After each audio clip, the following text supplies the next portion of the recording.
Welcome to the Linux Spotlight. This show is dedicated to showing off the best thing about Linux, our community. This community is made up of developers, distro maintainers, YouTubers, and everyday users. Each one plays a vital role in our community, and the goal is to have a discussion with each individual about their journey into Linux and beyond. So join me now as we turn the spotlight on.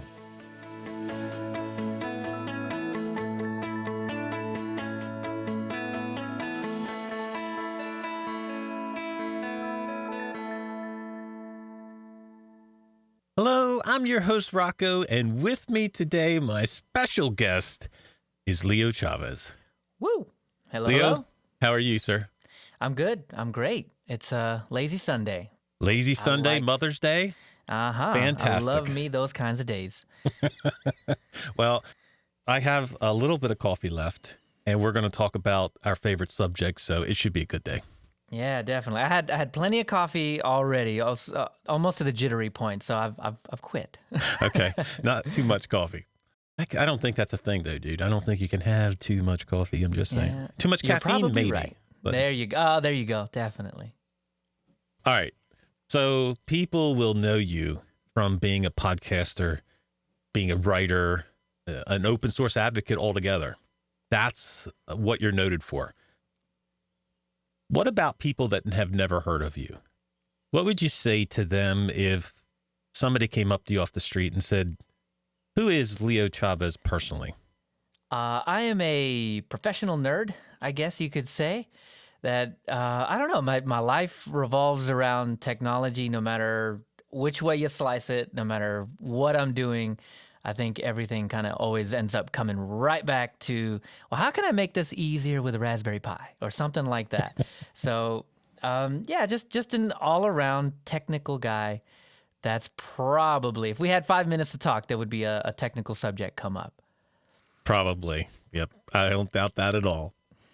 So, being involved in, podcast, writing, day jobs, how, there's not a whole lot of time for everything else, but do you make time for other hobbies outside of Linux?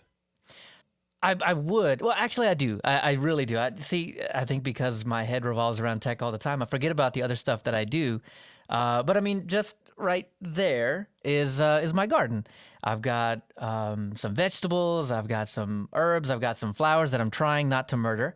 And that's especially difficult with the Texas weather. Last week, we had 2 days in the hundreds, Fahrenheit, for those of you that may be in not the U.S. Yeah. And it's hot. You go out there, you start to melt. You're like a little ice cube sitting on the porch, and you sweat away. And so, obviously that's not good for your plants. So I'm doing my best, but today it's like 78 and nice and sunny with a few clouds. So yeah, I don't know. You never know. And I'm doing my best to try to keep that alive. Outside of that, I dabble a little bit in music. I used to play drums when I was younger. And I still have a drum set right there that I don't sit at nearly enough. But other than that, gaming. But I guess that's kind of on the nerd side of things. So yeah, but hey, it's still considered a hobby. So there you go. It is. Technically, it is. Yep. Well, what do you do for a day job? I am a instructor is my actual title, but it's a community college. I teach at a community college. And wouldn't you know it, I teach the Linux course. Do you really? Yeah, a couple of. I've taught everything across the entire spectrum. I taught the 4 pieces of the Cisco curriculum, which is Cisco Certified Network Associate. There's 4 bits to that. I've taught all four parts of that. I used to teach Windows Server, which it hurt me a little bit. Every single time I had to open up, and I'm like, all right, class, we're going to talk about Active Directory. Oh, my God. Put your seatbelts on. Here we go. It wasn't so bad. Actually, I really didn't dislike that class. There was a lot to learn for myself going into that class in the first place. So I think that helped me a lot when I talk about Linux in a, Linux does this, and I think it's a good way to do stuff. That's not coming from kind of a blind point of view, because I mean I've seen the way when I in previous jobs where I had to deal with Active Directory on a day-to-day basis. It's coming from that kind of a background. So yeah, it's not blank, but I'm no amazing expert either. So I'm somewhere in the middle. Right. But yeah, I think my opinions are slightly informed, at least.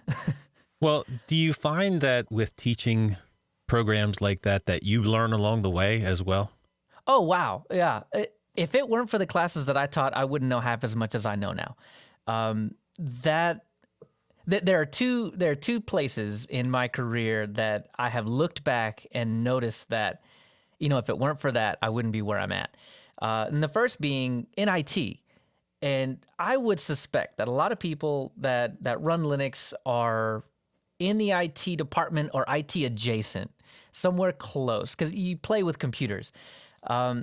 You find out, if you ever end up in an IT job, that your boss will just throw you to the wolves a lot of times. And that's not because he's a bad person or she is a bad person. I think it's a lot of times because IT is overwhelmed. And it's like, just go fix that. You're really good at Googling. I've seen you do it before. Just go fix that. I know you can do it. So that happens a lot. And that is one of the first places where I feel like was a huge leap forward in knowledge for me. I always played with computers prior to working in IT, but that was one of those milestones where it was like, cool, I know 10% of what I need to know to be successful. After getting a job and working it for a few months, I feel like that jumped up, that doubled, to 20, 25% of what I feel like I would need to know to be successful in every way, Right. And then the other spot is teaching the class. When students come up to you with questions that are just crazy off the wall, that have nothing to do with the lesson or, barely have anything to do with the lesson, it's just something they read or something they heard talked about, and they bring it to you and they're like, so what happens if you just, like unlink the kernel in the middle of everything running? And you're like, I don't know. That's bad. Yeah, I would assume that's bad. And then, we fire it up, we figure it out, we unlink the kernel or delete it or something, and you find out not a lot happens really, but you don't know that kind of thing until you do it. And I didn't even have that question until one of my students brought it up to me. So yeah, just those two things combined, they have taught me a lot. And I don't think I'm even at the 50% mark. I think I'm maybe 35% of what I feel like. 100% is me, I guess, feeling like I could answer whatever question you would throw my way. But Yep. I'm at about 35%. So there's more to go. It sounds like it's very rewarding. And, you also write articles and you podcast. So which do you think is more rewarding? Both. It's hard because I can compartmentalize them into what I like about each, I guess. Podcasting allows me to just off the cuff, this is what I'm thinking, this is how I feel about a certain thing, and just expand on it and, kind of just run through the thoughts that are going, just let them out. Just let them out. Yep. That is a really easy place to do that. Writing, on the other hand, I think I overthink a lot on something like that. Because if I'm writing it down and I'm like, here, run this command, I feel a lot more self-conscious about putting that out into the world than I do about podcasting. So for a thoughtful approach on how to deal with something, that's my writing. For an off the cuff, maybe a very opinionated way to come about something, that's my podcasting. And I appreciate both of them for those individual things. Yep. If I had to pick one, I like podcasting. I don't think about it as much.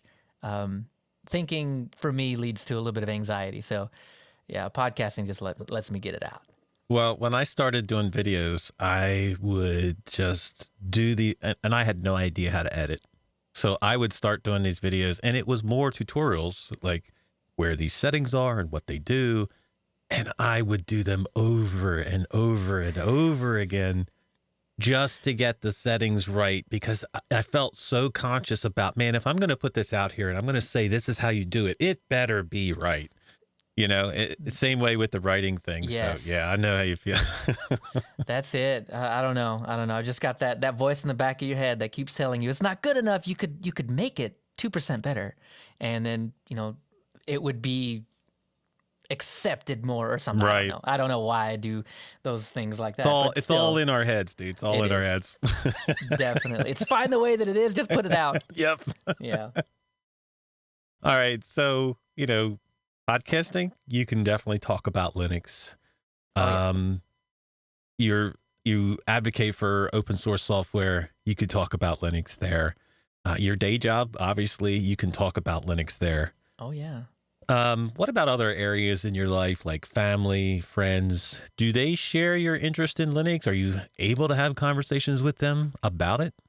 I'm able to talk about it. I don't know that there's the care or the knowledge on the other end of that to really reciprocate. So, I mean, conversations, not so much, but if the conversation is more one-sided, and they're just letting me ramble about the last thing that I put together, absolutely. So yeah, they'll lend me their ear, but there won't be a whole lot of feedback coming back at me, which a few blank stares. Huh? Yeah, but I feel like that's tech in general, right? I mean, most people that have a phone and a laptop don't really care how it works. They're just there because the software's there and they like the way that it works. Yep. All right, so let's start at the very beginning. The beginning of your computers. Uh-huh. What was the first computer that you ever used? Ooh, okay. So I was about 12-ish, I guess, and my mom brought home this beige monstrosity. I mean, if you computed 20 or 30 years ago, you know exactly what I'm talking about. They were all beige. The way that they're all black now, they were all beige. So, and it was the desktop, so it was the flat kind, and you put your monitor on top of it. And of course, they were CRT, so they were like 45 pounds. And she fired the thing up, and it was just a black screen with a white blinking cursor. And she started popping these floppy drives in. Popping them in one after the other. And, I had no idea what was going on. And it slowly just came to life. And I learned later on, this was Windows 3.11. Is it 1.1 or 3.11? I don't know what it was. Yeah, 3.11, I guess. There you go. For workstations or for whatever. I forget the full name of it now. But that was my first foray into computing. So I never got the full-on command line deep dive right at the very beginning. But you got that taste, right? Because everything that I wanted to do on that computer was a game.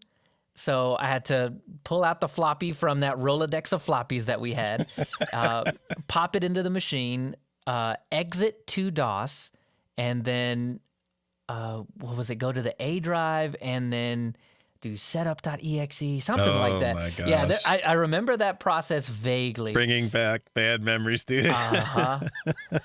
And yeah, and I don't remember this game. I don't remember the name of the game, but it was you had blue tanks and red tanks, and it was a real-time strategy game from way back when. And that's about what I remember from that. So what would that be? That would be about 21 years ago, give or take. Yeah, so 21 years ago, I started with Windows 3.11, and it's just gotten more fun and more interesting every single day. So yeah, there's my origin story. Some floppies and a beige computer. There you go. All right, so take us through the progression of your computers. How long, obviously, at some point you hear about Linux, but how long of a time frame in between? Okay, this is where it gets kind of muddy. I can't remember which one happened first. I remember my dad took me to a Circuit City when it was late junior high, early high school. Couldn't drive yet, so, he was still toting me around everywhere. We go to a Circuit City, and I buy a box that had a penguin on it and a star with a half circle. Those of you that know Mandrake know what I'm talking about. Yep. This is Mandrake. I bought a box. I didn't know what I was buying, it turns out, because I bring the box home, And on the first couple of pages of the manual, it says something to the effect of, you're not buying the software, because the software is free. You're buying the support and the manual and the paper it's printed on and the box and the shelf space and all that stuff. And I'm like, what a waste of money.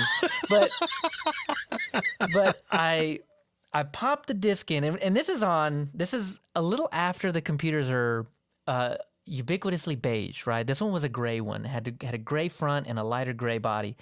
So I popped the DVD in. I assume it's a DVD. Maybe it was a CD.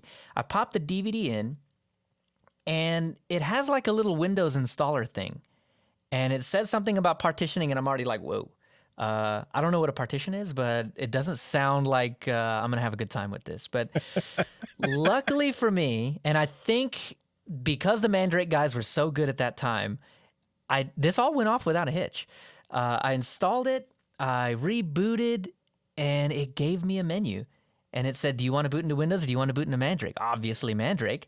So I click on Mandrake and start clicking around. I'm pretty sure it was KDE, probably 2 or 3 at the time. And then just everything was there, way more available to you than was at Windows. And that was it. That was the spark. That was like, so there's an alternative. Right. Everything I've known up to this point, I thought that was it. Now, I knew Mac existed and that they had their own little hidey hole, and they were pretty popular at the time, but there was more to it than what we were being shown, and not in a conspiratorial way, just in a not popular enough kind of way. And that was it. That opened the door, and now I have questions. Now I have a ton of questions. So if you could describe that first experience with Mandrake and you were going to tell somebody, what would you say were like, this is really cool and maybe this is not so cool? I would definitely say that it is amazing because of all the newness, the new factor. If you like seeing new stuff and you've never seen Linux before, you put your pants on, because everything is new. Nothing is the same. You know, your files aren't stored the same. They're not called the same things. Everything is different. So that is something cool. If you like new stuff, definitely it's a big plus. The downside is the same exact thing. It's all new. So you gotta have the right mindset going into it. Otherwise, you're gonna have a really bad time. There is no Internet Explorer. You know, you gotta make peace with Firefox, or you gotta go get Chrome or Chromium, or some of the other browsers, right? Yep. But in general, I think that's the best and worst thing about it, from a new perspective, coming into it new, is it's all different. So be ready for that. Yeah. I find that same paradigm through all of Linux, like choice, fragmentation. It's the best thing. It's the worst thing. Like that whole thing, all the way through a lot of the things in Linux, that you can describe it in that way. So. Yeah. Definitely. So do you stay with it right away? Do you keep it on there, or do you go back to Windows? How's that work? So the Mandrake story, finishing that one off, I probably stay with it for about a month, but then I realize the first time, so it's about a week in, the newness kind of wears off, and I'm like, all right, well, let's find out if I can actually use this, because before then, I was dual booting, basically. I mean, going back into Windows for things that I knew that work in Windows, and came back to Mandrake just to kind of hang around for a little bit. It was the time that I tried to install my modem to dial up that I realized this rose has some thorns. I could not for the life of me. And it's probably because I was new, also because I didn't know how to compile software or drivers that I just never got. And I remember it to this day. It was a Lucent V52 modem, 56K, something, right? It was Lucent, though, and at the time, I think Lucent just wasn't very well supported in Linux, so you can see where that story's going. Yep. No internet for me. Yeah, no internet for me. So I go back to Windows, and I think about a year later, I'm in high school, maybe sophomore-ish, year, 2 years go by, sophomore-ish, and I have this teacher that, he's a hilarious guy, and he gives you enough rope to hang yourself with, you know? You're one of those kinds of guys where it's like, here's the stuff that you need to do. You kind of had that college spin on it, right? Like, Yep. I'm not going to track you down and make you do these assignments. You just do them for the enjoyment, for the grade, for whatever you want to do them for, but do them. And I really appreciated that. So he taught me a little bit of Java. He taught me a little bit about web programming, HTML, CSS. That was right before HTML5 dropped or got really popular. I can't remember. But so I'm learning a little bit about this stuff. And one day he comes at me and is like, hey, Slackware just came out with a new version. And I'm like, cool, what's Slackware? And he says it's Linux. And I'm like, oh, I've heard of Linux before. I've used it a little bit before. He's like, oh, okay, so you want to try to install it? I'm like, yeah, let's do this. I've done it before. This is going to be easy. Mm-hmm. Yeah, nobody tells you, and he didn't tell me. Slackware doesn't come, at that time at least, I don't know about it now, but it doesn't come with a graphical installer.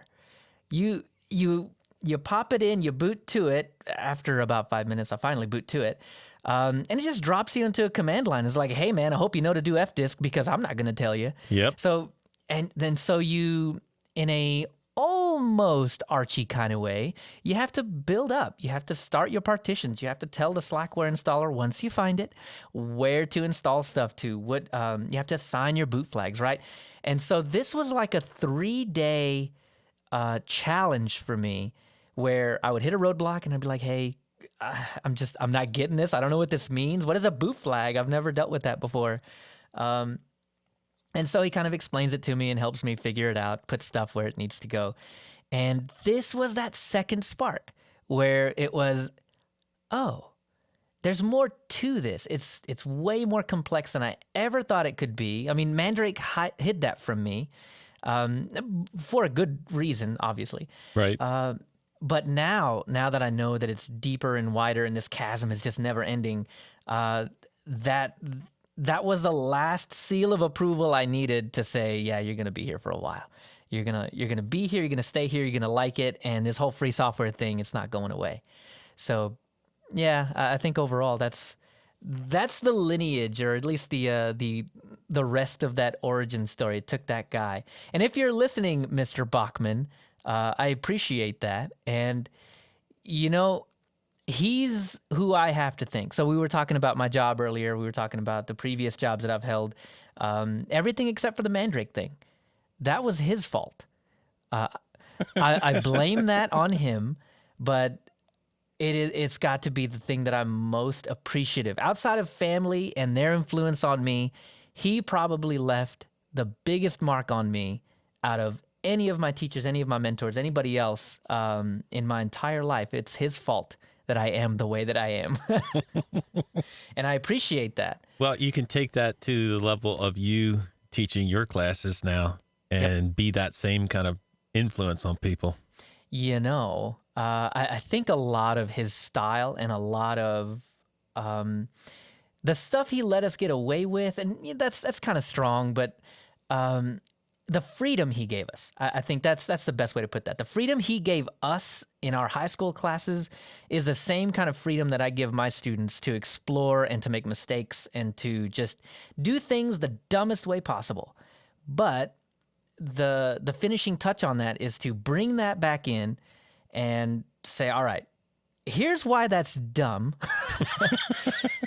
Here's how you want to do it next time to make that right, or at least run way better and confuse yourself a whole lot less. That influence is from him. So I really appreciate that. And I have not forgotten it, and I'm employing it every single class that we have. That's awesome. Definitely. All right. So you have Slackware on there now. What about Windows? Is there a time where you go full-time Linux? Or is that the spot where you go full-time Linux? No, wasn't full-time just yet. It was probably about half-time. Around this time, the same instructor was also the IT guy. So I go to a school. This is a small school. The fact that I'm able to look at a computer in a school my size is actually already kind of nothing short of a miracle. I graduated with 12 other people. Let's put this in context. So this is tiny. he conscripts me. He trapped me. He knows I like computers. He knows this is my weakness, and I'll say yes to if you start the conversation with I have these computers. The answer's already yes. So he's got 3 labs. One is a Mac lab, one is a Windows lab, and one is a Linux lab. He does not let me touch the Linux lab. That is his baby. So okay, but then the Mac lab doesn't really need a whole lot of care. It just is. So the Windows lab kind of becomes my baby, and he teaches me about Xcopy, teaches me how to install Windows 98 Second Edition. Yeah, and I kind of become unofficial IT, but I'm 50-50 at this point. I do like Windows. Everything I do is on Windows. The school requires that you know Office, so obviously Windows.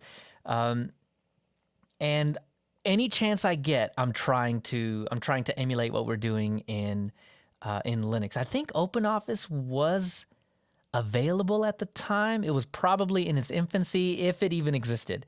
But I do remember there was some kind of Office suite that I was able to use. So I was using that, trying to figure out how things work. But it wasn't for, let me see, it probably wasn't for another 3 or 4 years that I ever even considered doing Linux full time. So I graduated high school, part ways with everybody there. I moved to a city about 100 miles south of me to go to college. And this is where Circuit City re-enters the story, and I'm back at Circuit City, but I'm working there now. I'm I'm just selling computers for about a year. I just sell computers, and that instructor comes out again in me, my previous instructor, and this is kind of where my ethics are tested, right? Like I look good if I just sell computers. But I wouldn't feel good. So this is where, I want to recommend good things to people, right? So I'm like, you don't need the $1,200 one. You'd be fine with the $650 one, and it comes with all this, right? So I guess management sees that I'm making good recommendations, getting good feedback from customers, and they approach me one day, and they say, hey, do you want to start fixing these things? Geek Squad is doing great over at Best Buy, and we're trying to compete in that space. And I'm like, all right, what do I have to do? Obviously, you don't ever lose the previous job requirements, right? You just get more tacked onto it. But they're like, hey, we'll pay you $1 more an hour. And I'm like, that's fine. Sounds good. So I hide out all the time. They let me, at the very beginning of this, they let me work in the back room because they didn't have a spot for me out on the floor. So I'm working in the back room. I'm hiding out, man. Any chance I get, I'm back there. I'm like, yes, totally working on computers, not just surfing. At the time, it was Dig. This was right about maybe when Reddit started, but Dig and Slashdot were real big at the time. So I'm looking at those websites in my, obviously, spare time. Of course. And so this is kind of where I learn a lot. I learn a lot about computers, how they work, how to fix them, all that kind of fun stuff.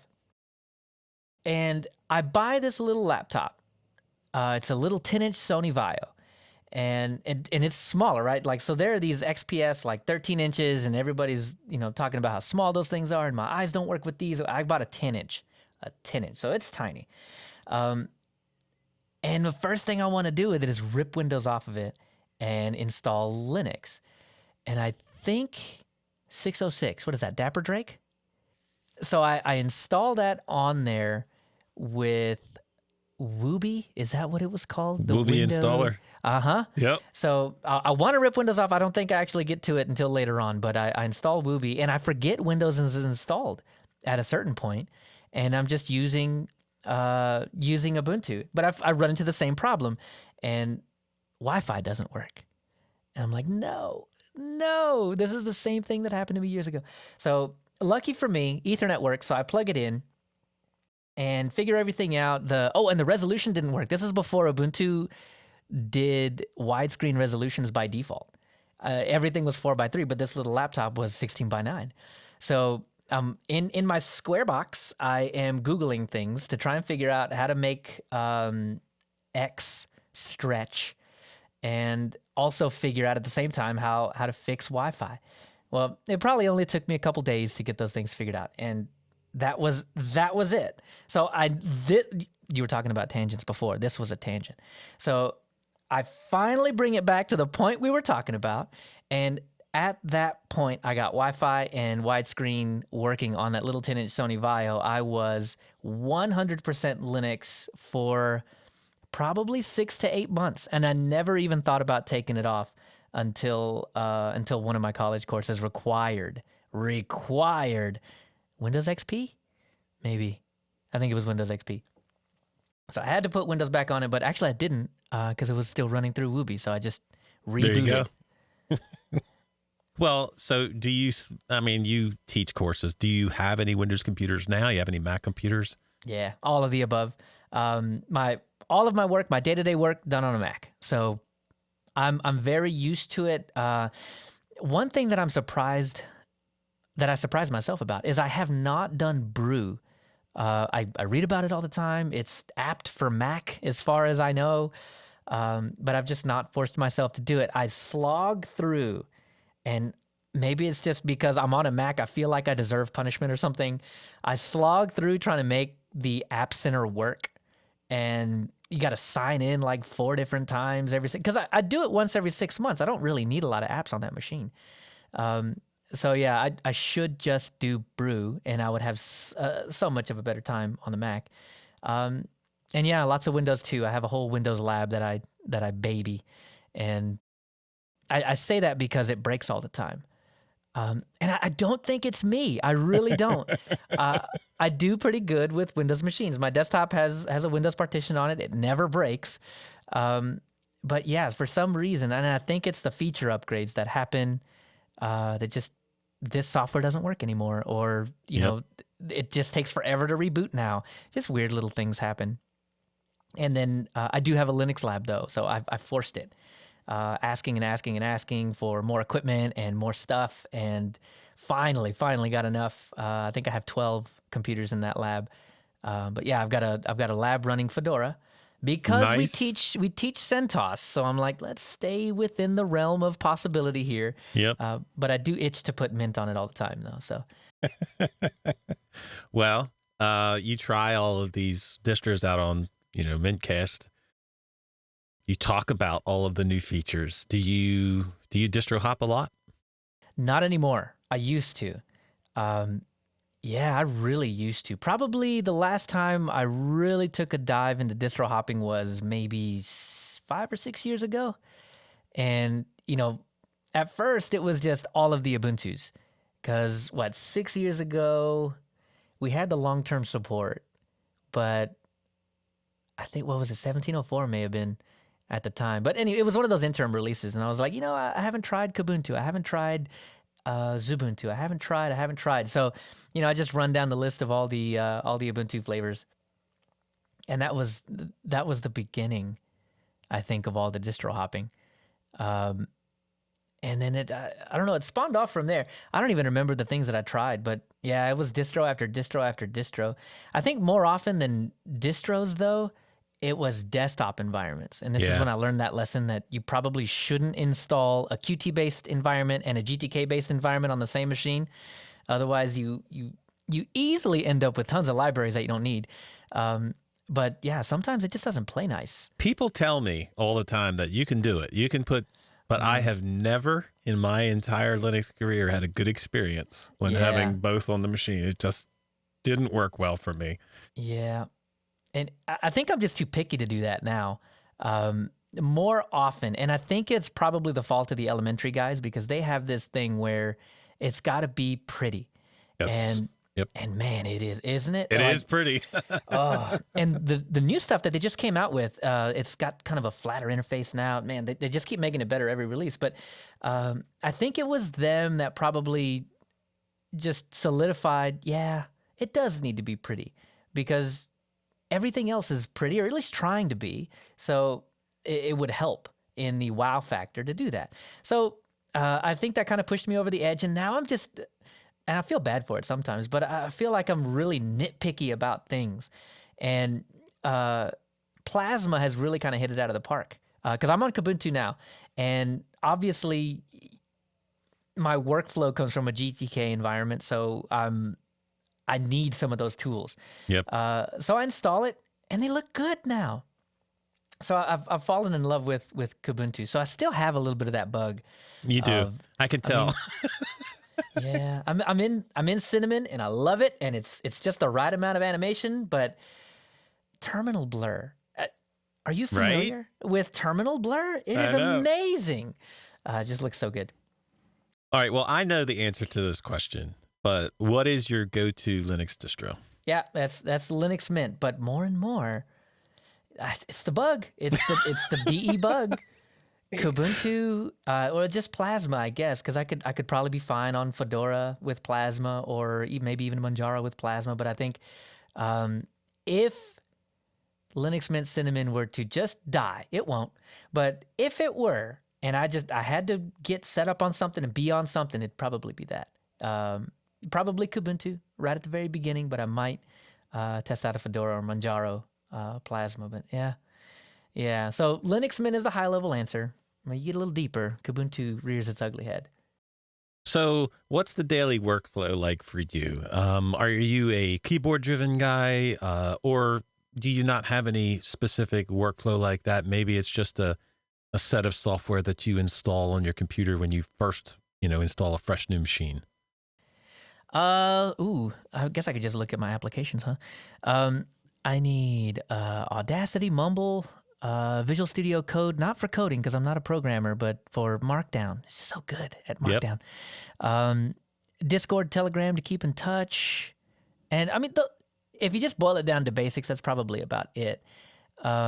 Obviously Zoom to do something like this. Right. And for those Saturdays, I just got to be there. And on this machine for Zoom, Camdroid. Yeah, this whole wonky setup, it works. It works. Nice. And HexChat, yeah, but that comes stock on Cinnamon or Linux Mint, so I always forget to add it into the lists. I guess that's about it. And I can do that all through the software installer. I don't have to do it in the command line. And because I'm trying to with Kubuntu, I'm trying to do it the Ubuntu way, and that tends to fall on the snap side of things. So I force myself to go into the software center and just whatever the default is, I'll accept that and move on. And they're actually really good now. But yeah, if I were just left onto my own devices with no external influence and it was just me, I would probably apt install absolutely everything. So I'm more of a keyboard driven guy. But I mean, it doesn't bother me to just go full on GUI. It's okay. I was testing Fedora for the DistroHopper guys this past few weeks, and I challenged myself to do everything through the GUI. Didn't work out that way. I had to drop down to the command line for a couple things, and that hurt the new user score. But it doesn't matter. But I feel like I would fall on the command line side of things. Well, I want to go back to what you had said earlier about you working at Circuit City. Good memories and bad.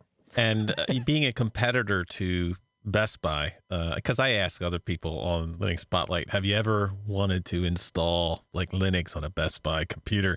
So you worked at Circuit City. So did you ever install Linux on a Circuit City computer? Oh, I did.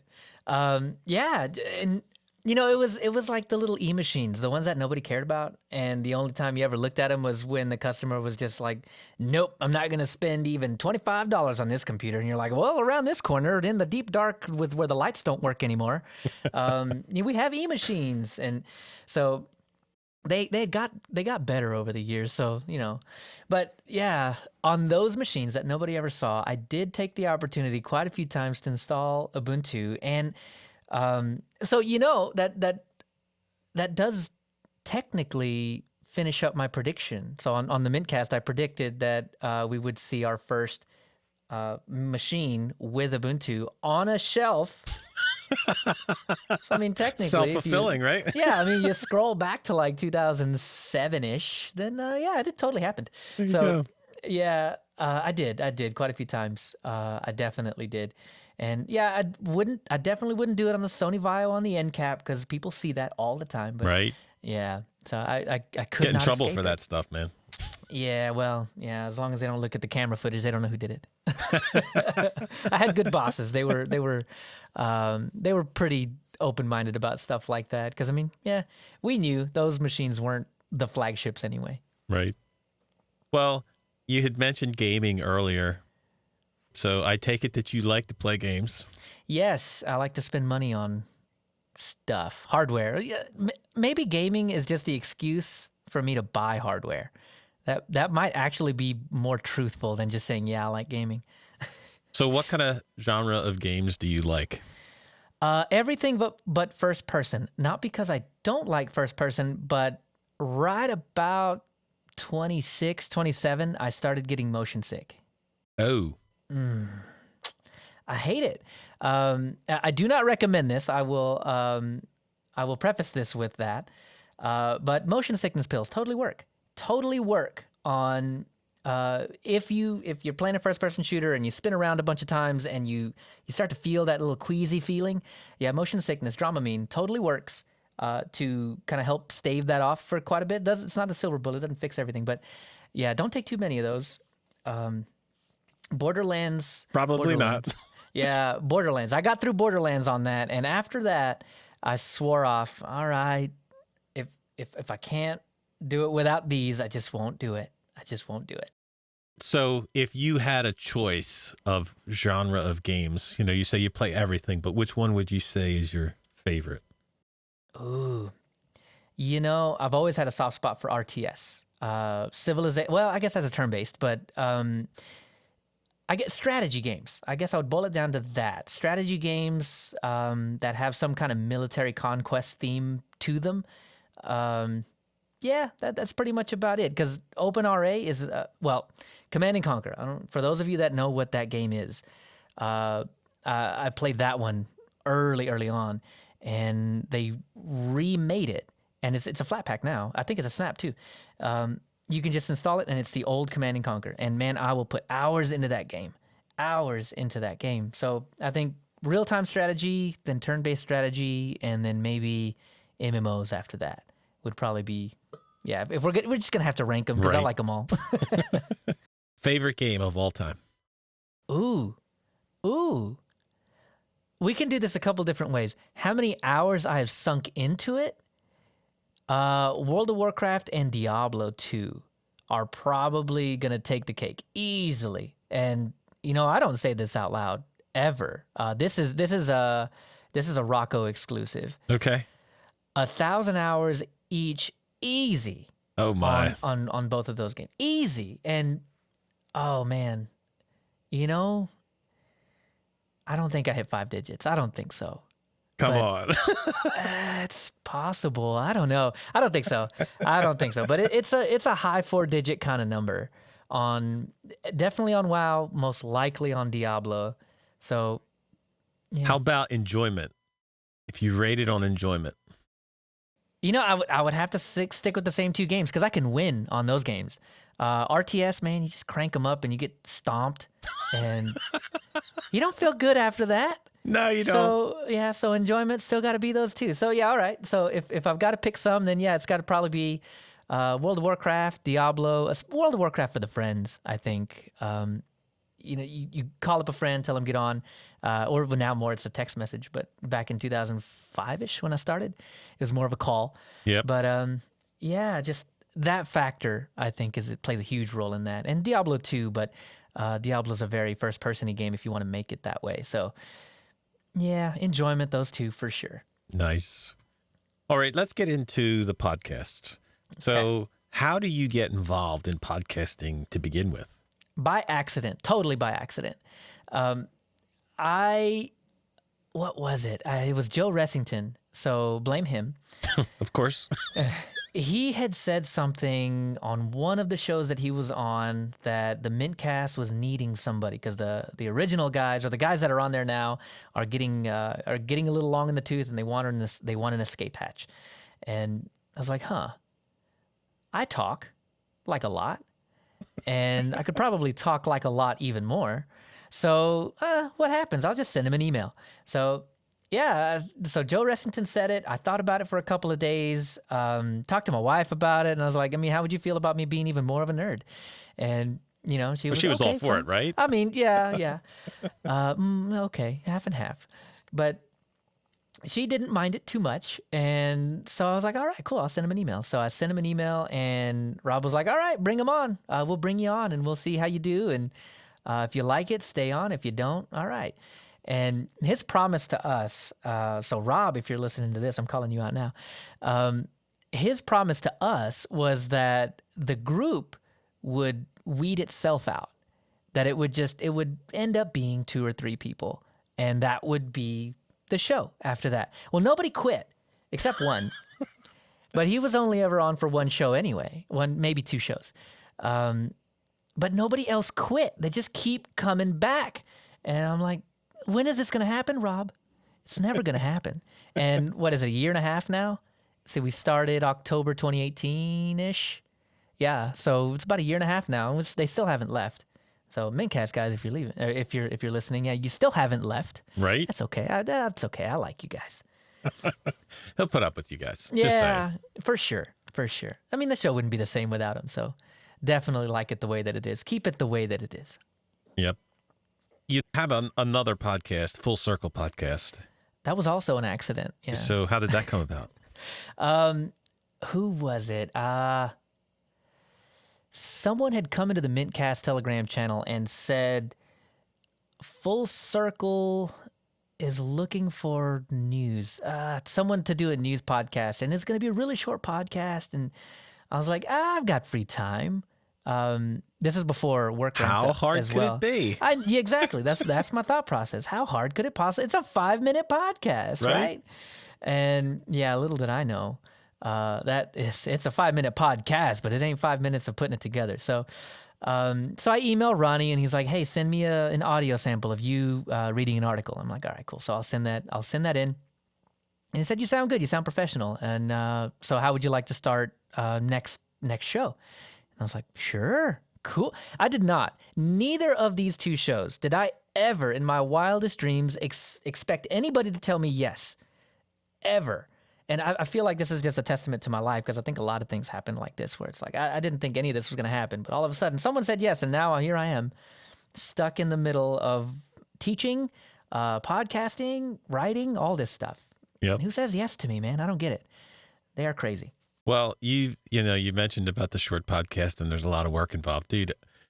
It's a few minute, maybe 3 to 5 minute podcast. Yeah. But there are multiple stories of all the headlines, basically, of what's going on in Linux. So there is a ton of work involved, man. Yeah. And Arnfried Waldbrecht was the guy that put the news together. They just switched to a guy named Eric. He just goes by Eric the Unready. But Eric puts together news. And this guy can find some news. He will scour the ends of the earth and finds things that... How did you even know? Where is your link into that? Because I would not have never. But anyway, so I had gotten into the habit of looking it up, looking in various places for myself. So I'll find a few articles as well to add in. And man, that was a mistake. So when we swapped from Arnfried to Eric, it hit me in the face that there's way more going on than I would even expect. And so I actually had to introduce a new thing into the show called Notable Releases, where I just one fact about it and the fact that it's released, because otherwise that show would become a 30-minute show. It could not exist anymore. So now it's kind of boiled down to about 5 actual news stories that are not releases, unless it's some kind of crazy big release, and maybe 10 or so notable releases. But the last one I did, I think it got up to 18 notable releases. I blame a lot of that on the fact that 2004 was out. There's a lot of hype about that. Yep. But yeah, and the way the show used to be was they would just read the first paragraph of whoever wrote the article. They would just read that first paragraph, and that would be the show. And I just never felt comfortable doing that. So I write a little bit about the article myself. I'll go and read everything about it, digest it a little bit, and then try and pull out some of the facts on it. And that's what really takes the time. It really takes a lot of time to kind of distill that into something that, I don't know, is headline, but a little bit more newsworthy. Yeah. Yeah, well, you're putting a lot of effort into it. You're putting your heart into it, and that's Yeah. that's where it takes up the time. Yeah. And life gets in the way, and then it puts me behind. And oh man. I want to do that show better than I do it, but life, man. I know. All right, going back to MintCast. For people that don't know, what is MintCast? What is this just for Linux Mint users? What is it all about? No, it is the podcast by the Linux Mint community for all users of Linux. Yeah, that's our tagline. But I mean, it's true. It's actually true. If I had to put a percent number on it, we talk about Linux Mint specifically 5 to 10% of the time. And the only time we really talk about Linux Mint is when there's something to talk about. A lot of the tools that we use are just straight from Ubuntu. So I mean, we might say we're running it on Linux Mint Cinnamon or this or that or whatever, but there's no reason why you couldn't take that straight to Ubuntu and run the same exact thing in the same exact workflow. Just the desktop environment's a little different. But yeah, no, it's for everybody. I mean, the amount that Joe talks about headphones, you would think that we weren't a Linux podcast at all. But I think, yeah, we're just in everything. We're a hodgepodge. It is a lug. It is a big old lug, and we just bring whatever technology we've been messing with. We talk a lot about Raspberry Pis, and Linux Mint does not run on a Raspberry Pi, so we just bring everything to it. And we have made that show has ballooned. It used to be an hour. Actually, Rob and Isaac before us used to struggle to get it to an hour sometimes, and we struggled to keep it under 2 hours. So. It's been a journey, but no, it's for everybody. It's for everybody. If you want to listen to something Linux related, it's a good. I think, obviously, I'm biased, but it's a good place. So there have been some host changes. Obviously you joined them, and but who is the current lineup right now with MintCast? The current lineup that is there more than 90% of the time would be me, Joe, Moss, and Tony. The full lineup includes Bo and Tony Watts and Josh. So there's 7 of us on the full lineup, and those last 3 tend to they're on when they can, but the first 4 you might miss 1 or 2, but pretty much that's your classic lineup right there. Yep. So you live streamed this on YouTube. Yes, very unsuccessfully. Well, anytime you're going to live stream anything on YouTube, you're like begging for problems. I know. Yeah. Oh, yeah. So many times. When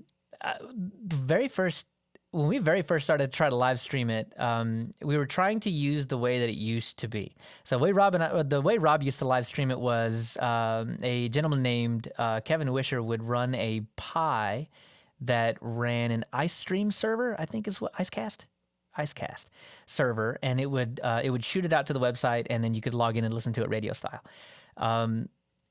We tried to adopt that, but we are not smart people. We could not figure it out. I think Josh, actually, no, I take that back. Josh figured it out. Josh knows how to do that. But Josh was getting really busy with school and finals and everything. And again, not smart people. So we had to figure something out. And I got to say, OBS is dead simple. Yep. As dead simple as you could possibly get for something that is so complex. And so we just took that and we ran with it. Josh did it for a little while, even multi-streamed, Relive or whatever that is, where you stream to multiple at the same time. Restream. Restream, there you go. I didn't want to break it. So I'm just like, all right, maybe one day we'll do the restream, but for now, let's just do YouTube. I know how that works. I've done it like once before, so we'll do that. So we do it now to YouTube, and yeah, we get a handful of people every show. I think most of it is the social aspect of it. We don't really get out there too much. Well, what do you think the biggest issue biggest problem you've had while trying to do a live stream? Oh, wow. Keeping everybody's audio in a not ear-splitting kind of way. There can be 7 of us at a time with 7 totally different setups. that just, and who knows, you could have bumped something since the last time and you don't know it. You don't necessarily direct monitor your stuff. And so you only get it from other people, but we communicate over Mumble. So Mumble fixes things for you that you do not understand until until you just uncheck that box or you get the Audacity audio and you realize, oh God, this is horrible. But the Mumble, because Mumble fixes that really band-aids a lot of those issues. Getting it set up for the first time was probably the hardest thing. Mumble auto adjusts, so I think that was an easy solution. Just make Mumble behave, and you're okay there. But it was getting it done the first time, and then deciding on the logo. It was probably more frivolous stuff than the technical side of things. I'll tell you, doing the Icecast, I just couldn't do it. If you asked that question about Icecast, no, it was just too hard for me. I couldn't get it going. But yeah, you stream it to YouTube, fairly simple. So there weren't too many hurdles to jump over, other than, well, what logo do we want to put out there? How big do you want it? Do you want it to be moving? Josh is the king of that. Man, it was so fancy when he was running it. It was so fancy. Now we just got a static image, and it's kind of boring. But yeah. You know what? I do have an answer to that. Transitions. I'm stuck between a rock and a hard place. I have equipment to play the transitions between sections in MintCast, but I haven't gone to the links to actually do it. So that is difficult to do when you are unwilling to dive into Jack. Yep. It's tough. So I've got a non-Jack solution to this. Joe brought this up, and he said, why don't you just SSH into the computer that you're doing the streaming on, and then just like SSH Rhythm Box and then the MP3. And I'm like, oh, that would totally work, because OBS is just taking the audio output and streaming it. Right. So that would, I think we've got this figured out. So I do appreciate that from Joe. He has saved my bacon. Nice. All right. So you also write articles about Linux. So you have all of these outlets. What is your favorite part about writing about Linux? It is challenging. Just Linux in general. I think computing in general. I mean, I think it would probably be just as challenging to write a PowerShell blog or something as it would be a Bash blog or getting into, programming or something like that. The challenging aspect of it, and then, when you publish it out there, archive.org is ready to scoop up every single mistake that you do. So, it's got to be mostly right. And so there's a challenge in making sure that it's right. I think that's it. It's hard to be right all the time. So, yeah, the challenge is in being right. And, that little voice in the back of your head is just like, I bet it's not right. I bet that's wrong. So that's it. But it's rewarding, I think, when once you finish up a post, even if it's something frivolous. I did one, what was it, about Fedora and fixing H.264 playback because Netflix didn't work, and it's super simple. And it's easy to find if you Google, but for me, I don't want to have to Google it again, so I'll just write it for myself. But because I'm putting it on the internet, I want it to be right. Posted that one, and there's a sense of accomplishment more on that than there is releasing a podcast. So the sense of accomplishment is definitely the reward on that. Nice. But it's tough. Yep. Well, what about Linux conferences? Have you ever been to any? Ooh, now that I have not. I have been to conferences, but not Linux conferences. I've always wanted to go to one. Joe has been on me to go to the Texas Linux Fest, so that will probably happen the next Texas Linux Fest. I think is that in the summer? I can't remember when that is, but so I'm guessing 2021 Texas Linux Fest might be my first Linux Fest of any kind, Linux Con. So yeah, short answer is no, but obviously I can ramble, so take that. All right. So I mentioned before that you were an open source advocate. Are you an open source advocate where everything you run has to be free and open source? Or are you on the pragmatic side where you may prefer open source, but you will use proprietary software if it's the best thing to use at the time? That describes me pretty well. The second one there, I'm pretty pragmatic about it, but I mean, I always will look for an open source something before I ever consider the proprietary avenue, and that's just because I don't want it to go away. It's amazing what people will do with their free time, and I think a lot of times we forget that. Yes. We forget that people are donating their time to work on a project that they don't have to do this. They could take those skills and they could go work for some other company and they could have closed source software to their name, but they don't. They spend their time working on open source projects. These are, heartfelt driven projects a lot of times. And I think we overestimate the amount of people that work on it as well. Sometimes it's just a 1-man or 2-man group. So, I mean, the fact that it is that way makes me want to use that software. I want to see how good this 2-man team putting this software together can get. And, if it solves problems for me, I'm always open to throwing a $5 or $10 bill at somebody to make sure that I know it's not a lot of money. I don't have a lot of money to throw at anybody, but the money that I do have spare, I will certainly throw at in that general direction, just because I love the fact that it doesn't have to be owned by some corporate entity to be good. It just is good. The other thing is that you don't have to put money towards it.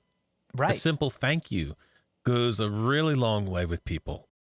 Just being appreciative of it is something that people that are working on it, sometimes that's all they're looking for, is for you to appreciate what they're doing. Absolutely. So yeah, to that end, I mean, that's why we have the check this out section at the end of our MintCast, because we'll find something really cool, or I'll find something that's really helped me out. And I mean, the least I can do is shout it out to the people that might be listening, so that there's a couple more people that will go star them on GitHub, or download and run that software, so the download numbers goes up. Yep. So any little thing that you can do, there's the advocate part of all of that, I guess. All right. So I started using Linux years ago because you could customize it. Because, at the time, I was trying out programs like window blinds on Windows. Yep. So frustrating, that you couldn't change hardly anything about Windows. So that was one of the major draws for me to come to Linux. Over the years, I have found the community to be awesome. And I think that, to me, right now, is the best reason to run Linux. What drives your passion for Linux? I think we're very much the same in that way, because I had my foray with window blinds for a couple of years. And what's funny, I think it was in XP is when I first started using window blinds. The first time I used it, I made it look like Ubuntu, I think. I'm pretty sure. It was at least one of the first few skins. And there was an Ubuntu one there, and I was like, "Yep, that's the one. That's the one." Some of them skins were just ugly, but they were something different than what you could do. So absolutely. And then I found out you could do that. Metacity is just burned into my brain, because you're looking for skins or themes or whatever for that. Yep. And the stuff that you could do with Metacity is pretty much exactly what Window Blinds was doing for Windows. So I found it, and I was like, "Whoa, I'm home. This is so good." And the community. The community is the other big aspect of that. Customizability and community. Just because there's always someone willing to help you out. And more I find myself on the helping out side of things. So I feel like I'm contributing again, or more now than I ever have before. Because our Telegram groups, I think there's always people with questions, or people learning Linux, getting into it. Especially with Linux Mint, you kind of get that crowd that are just starting out. And so now that I have enough knowledge about Mint and Linux in general, I can help out a lot. But before that, it was the fact that I had gotten help that really drew me even more than I was prior. Drew me into it. It's a huge part of why I dig open source and why I'm still on Linux and why I'm talking to you on Linux right now. Well, you've been in Linux for a long time. So, and we didn't always have a good reputation. There are times where some people in the community are just downright terrible to new users, especially when they have problems. And this is totally improving. Like, we are leagues past what we were years ago. But give me your overall experience with the people and the community and how you were treated. Overall, it was positive. I mean, 95% of all my interactions are positive, but I don't think you can go into any group, whether it's Microsoft or Mac or anything. It could be about bubblegum, and there will be people there to tell you why banana-flavored bubblegum is the worst flavor of bubblegum, and I don't know why you even decided that you like that kind of bubblegum. You must be crazy for that. And we have that in Linux. We have that. And I don't think it's a Linux-specific thing. I just think it's a people thing.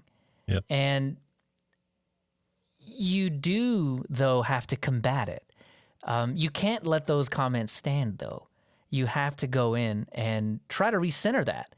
I mean, the troll will obviously try to drag you into an argument that nobody wants to be in and that there's no end in sight for.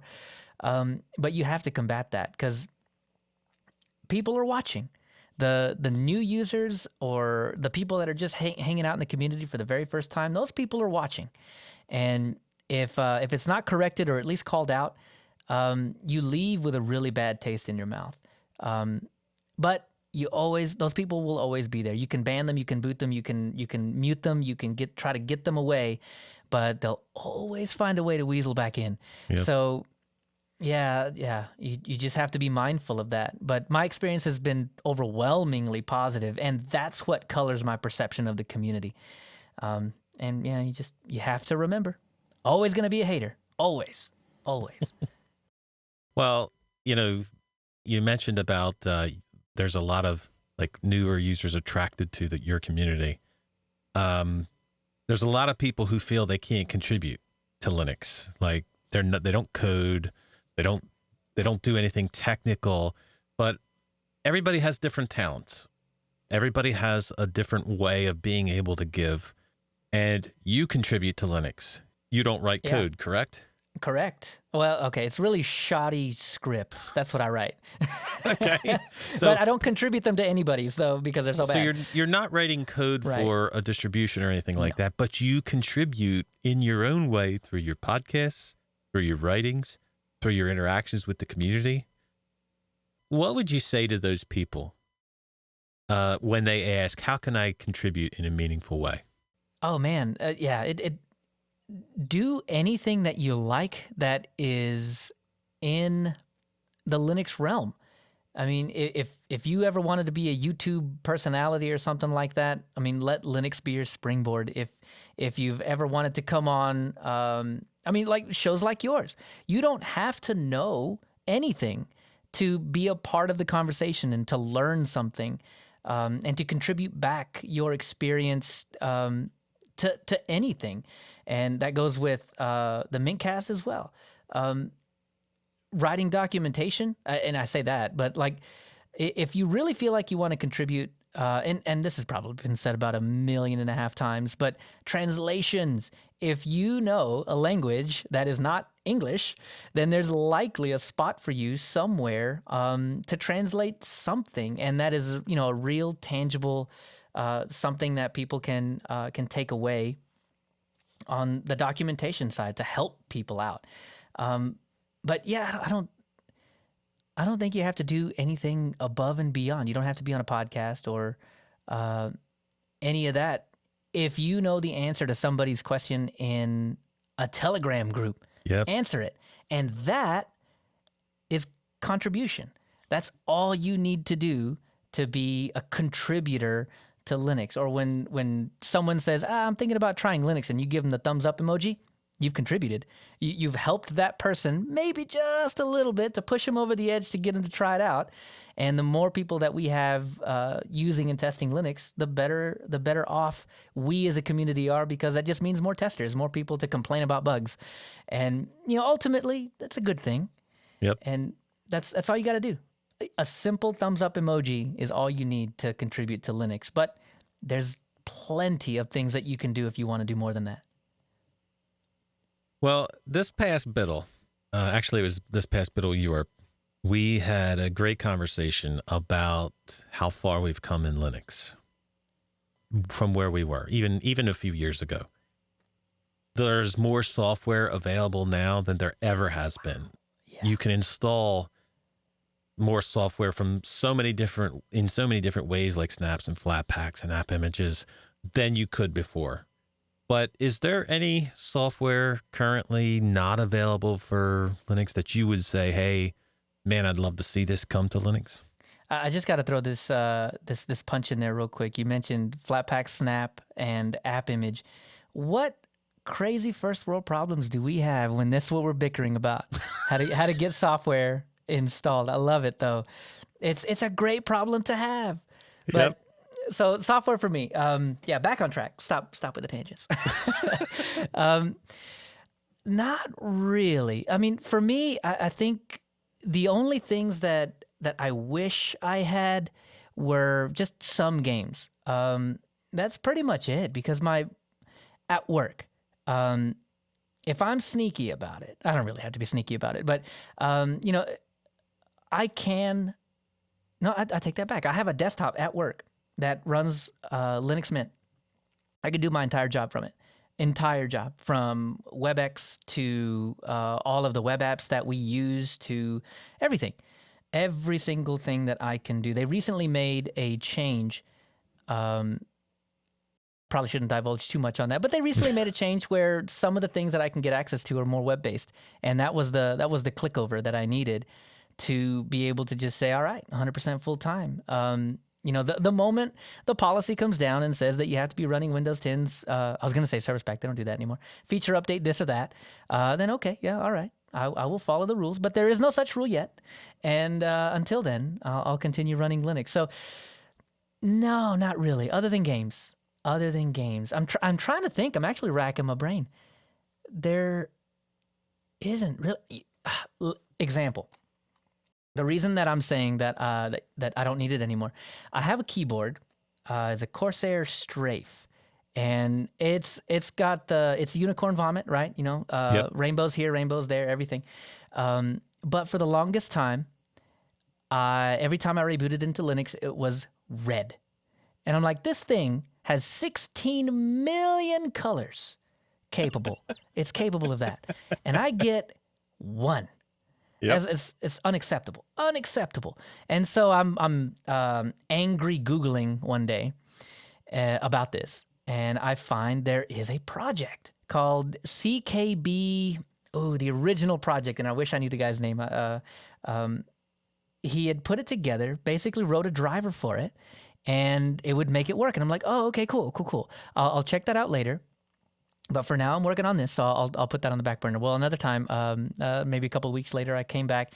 I read about it. The project is closed, and I'm like, no. But he links to another one called CKB Next. Yep. I install it. My keyboard lights up, and I'm like, freedom. I have it. This is it.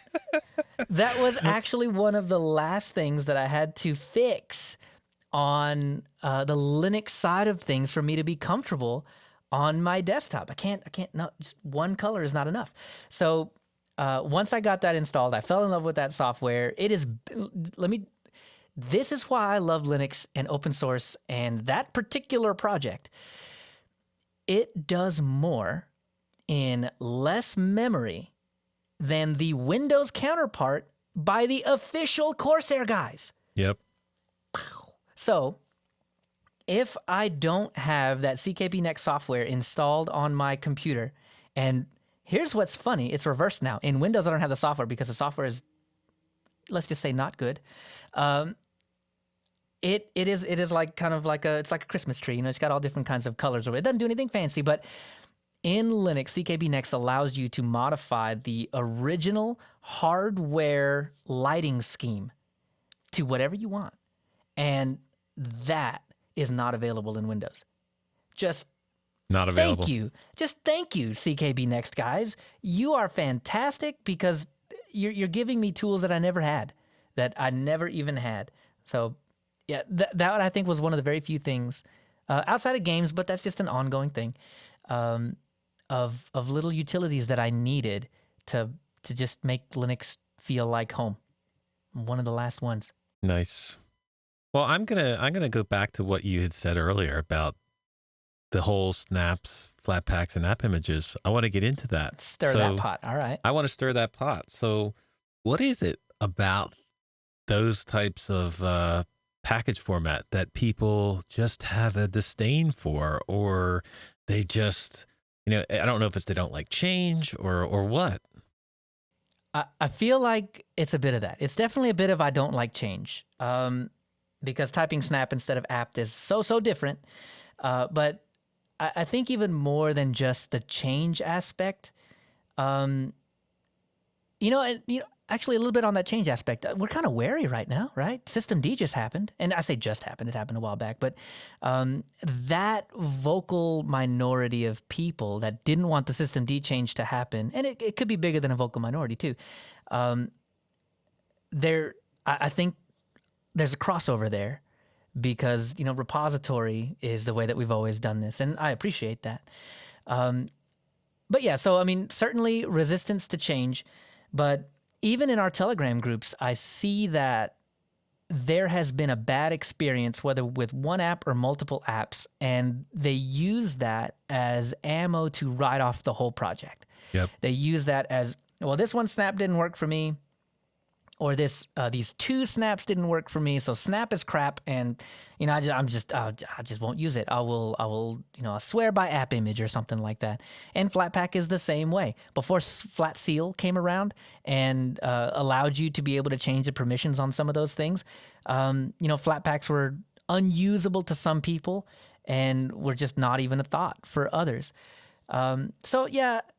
I feel like a lot of it is just resistance to change, and a lot of it is a bad experience or bad taste or something like that. I can't imagine what else it might be, at least not at the moment, because for me, they work. They're fantastic, both of them, and App Image as well. Yeah, I complained about Snap enough on Biddle, but... Yeah, but there's other reasons that people give, part of the Snap web is not open source. True. Okay. I can see that. There are other reasons, but they just don't seem to be.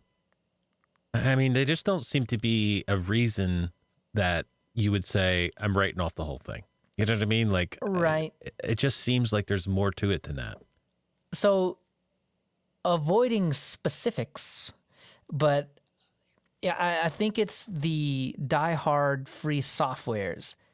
Those kinds of people, the people with that kind of attitude that tend to present that argument about snaps, about, well, the server side is not open source. I think that's what it is. One of the modules or server side something in Snap is not open source. Therefore, it's not open, so I won't use it. Well, Flatpak. So I don't necessarily know if they have the same kind of aversion to Flatpak that they do to snaps. But I guess it can be defeated with Flatpak because Flatpak is open. It's been around for years. XDG is what it used to be called, and it's been around forever. So maybe it's not all packaging, all of the new packaging that those types are against, I guess. I don't know. I'm just kind of spitballing, thinking out loud, really. I want to add that, there's nothing wrong with not wanting to use snaps. Absolutely. There's nothing wrong with being a complete open source advocate and saying, I don't want to use nothing that has any kind of closed source in it, so I don't want to use snaps. That's a perfectly legitimate reason to not use them. Agreed. Yeah. But the amount of hate that snaps get is just out of balance to me, you know?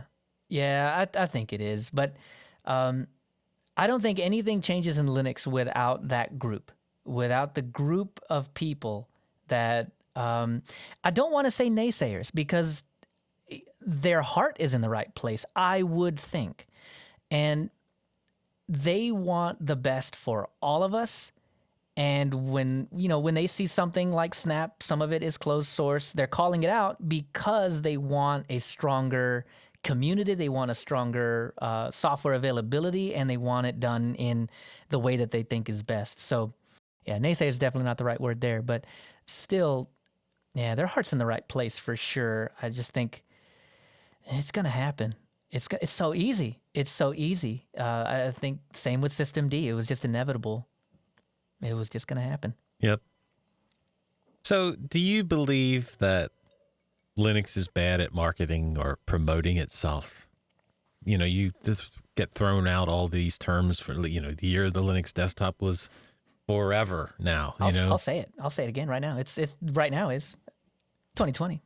The year of the Linux desktop? No, of course. It is for me.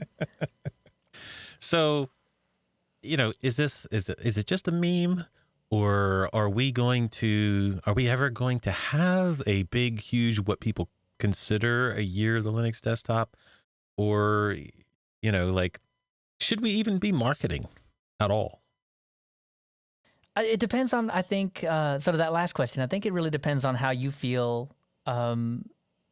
Linux would lend itself to everybody. If you feel like Linux has a mass market appeal, and I do, you should put some money in marketing. You should put a commercial out somewhere, buy some ad space on YouTube, something like that.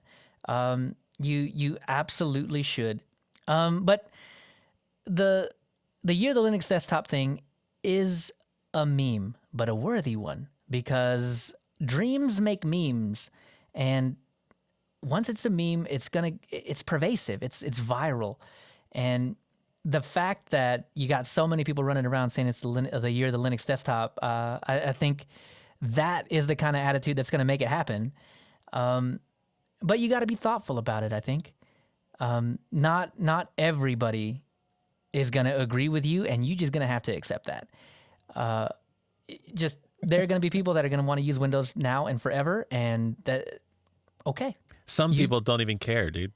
Yeah, exactly, right? Like, yeah, there's definitely going to be that guy that's like, I don't know, what are you running, Windows, Linux, or Mac? I don't know. Wait, hold on. Right? Okay, well, what browser do you use? Firefox, Chrome, or I don't know. I double click on that. It just whatever. Yeah, there will always be those, and so I think to get to those people, the year of the Linux desktop really does need to happen. And the way that I measure that is if you have Linux on the show floor at a Best Buy or something like that, and once you get it there, then I think the people that don't care still won't care. They won't care, but they'll see that laptop is $100 less than the other laptop with the same specs, and it does the same thing, and it opens up Chrome, and I can do my email, and I don't really care, so I'll take that one. I think that's the turning point. But we don't get there without a little bit of marketing. We don't get there without personalities, pushing it forward. We don't get there without a good, strong open source community, because the people that don't care about the open source community either. So we have to be there for each other to push that forward. But it's all of that together that will make that meme come true. I agree. And I think that, you look around and you see Manjaro working with companies to get their Manjaro onto laptops. You see excited about that. Lenovo and Fedora thing going on. Yes. And it's very exciting to see all of this stuff come to fruition after all of these years. Maybe we're, a step closer than we were to getting them in a Best Buy, say. I think we are. I don't know if it'll be this year. My prediction was that it was this year, but honestly, I think I'm just going to keep making that prediction until it comes true, because it'll eventually come true. Yep. But yeah, that's it. It'll happen.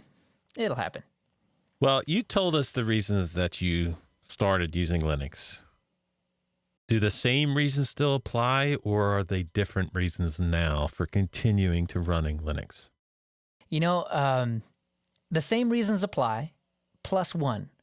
And that one is I know Linux better now. I know Linux better than I know Windows or Mac. So there's a comfort factor now for me. And I wouldn't consider myself an expert Linux user, but intermediate, yeah, at least.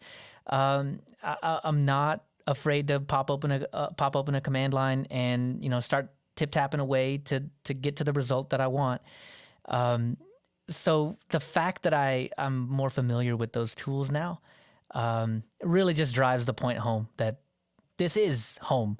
I'm going to stick around on at least some flavor of Linux for a while. And then gaming gets better. So that's the other reason.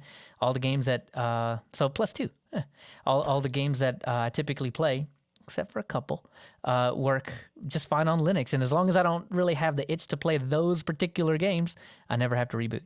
Well, kernel updates, but other than that. Well, you mentioned being comfortable with it, and you don't really think about it very often. At least I don't think about it very often. But it's true, because I am way more comfortable in Linux than I am in Windows. I will boot into Windows to play one game, boot out of it, and boot right back into Linux. Yep. I wouldn't. I have no desire to be on Windows, and I'm so comfortable in Linux where I'm at. It's like, why would I run anything else? Exactly. Yeah, that comfort factor really gets you. You just use what you're used to. If you could change one thing about Linux, whether it be the community, whether it be in general, whether it be software, if you could change one thing, what would it be? Ooh, that was a hard one. If I could change one thing, if there were a magic genie that were going to grant me a wish and let me do something, it would be to give the people that are on the fence, not about Linux, but about their skill level. If I could grant one wish, it would be to give them a little bit more confidence so that they speak up. Because it's those people, I think, that are going to drive the adoption of anything, really. It's the moderates that drive anything. And typically, it's the moderates that don't speak up when a question, especially like this, comes up. They'll be like, they'll think to themselves, well, my opinion is not good enough. I mean, I'm thinking that right now. But the fact that they think that their contribution in whatever form that it might be isn't good enough or doesn't cut the muster or whatever that anxiety might be, if I could wipe that away, I think the community would be way better for it. Because then that 95 to 5% troll ratio would go down to like 99 to 1. Nice. I love it. Hey, man, is there anything else you'd like to share with people? Ooh, I had an answer for everything till right now. Not really. I mean, enjoy Linux. It's a fantastic place to be. It gets better every month, probably every week, really. I just run my updates less often than I should. But, I mean, it's really at the point now where it is 100% usable for me. And I don't even think about it anymore. Just that when I install it, I don't have to think about what kind of compromises I'm making anymore. And that really kind of ticked over in 1804, but in 2004 for Ubuntu and Fedora 32. Those two are just stellar releases. So if you're listening to this and you're running on Windows and you're on the fence and you want to try it and you don't know where to go, how to start, what to do, the first questions to ask, I'll stick my neck out there and I'll say, I can help you. I'll make it happen. I can answer some questions for you, get the partition table figured out so you don't totally bork your Windows install. I'll give you a hand with something like that because I think, you should give it a shot if you're thinking about it. If you're just diving in for no good reason, then maybe not. But if you've been thinking about it, give it a shot. Those will be my last parting words. It'll probably be really bad when I get 100 emails, but well, it would be interesting nonetheless. You put yourself out there, so if somebody does want to do that, how can they get in touch with you? They can get me at leo@mintcast.org. That way I can talk about you. Yeah, you can put in the email. Don't talk about me. That's fine. That's an easy way to get me. You can @ me, Leo Chavez, on Twitter, or leochavez.org. Those are my 3 main spots where you can get in touch with me if you'd like. Awesome. I love it. Leo, thank you so much for the awesome conversation. This was fantastic. I loved it. I kept thinking that I wasn't going to have good enough answers. Not really good enough. I mean, any answer is good enough, I guess, but like long enough, have enough conversation for it. But it looks like we did. Looks like we had a good one. It was great. I appreciate it. Thank you so much for letting me come on the show, crash this party, and sit next to on your YouTube channel next to some really interesting people. Yep. We have such a great community, dude, that there's so many different awesome people, and you are one of them. So thank you. I do want to thank you for the podcast, for the articles, all of the contributions that you've made over the years to Linux. I think all of us can gain from that, and I appreciate that. Well, thank you very much. This is a two-way street, though. I will probably come and crash your amazing biddle next week.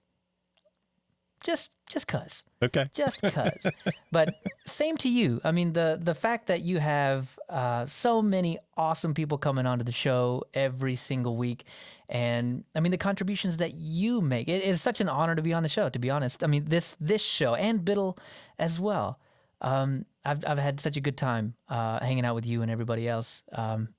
It's been I don't know. I just can't say good enough stuff about it. It's been fantastic. I look forward to talking with you again on Biddle. All right. I'll be there. All right. That wraps it up. Thank you all for joining me this week as we spotlight the best thing about Linux, our community. Until next time, long live Linux.